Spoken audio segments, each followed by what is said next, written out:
Progressions show us your natural unfolding. And here's an example which I find particularly interesting.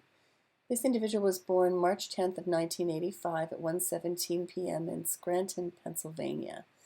And I've set this chart to show that it's basically year zero of this person's life.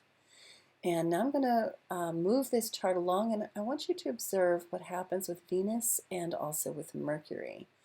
The inner chart is this person's natal chart, and then the outer wheel are this person's progressions. And you're going to see that Mercury and Venus go through an interesting change, which leads to interesting personality changes for this person and probably experiences too.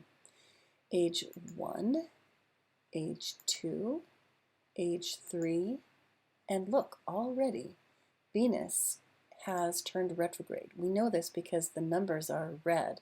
So Venus has gone retrograde for this person at age 3 in their progressions. What do you think that means? It probably means that something happened that made this person become socially introverted, shy, uncertain of their attractiveness or their ability to be social. Let's watch what continues to happen as these years move forward. So this is age 3, 4, 5, 6, 7, 8, 9, 10, 11, 12, 13, 14, 15. And look at that, Mercury has gone retrograde too. Mercury is here shown with red numbers. Both of these planets are ahead of the Sun, which is how they'd be if they're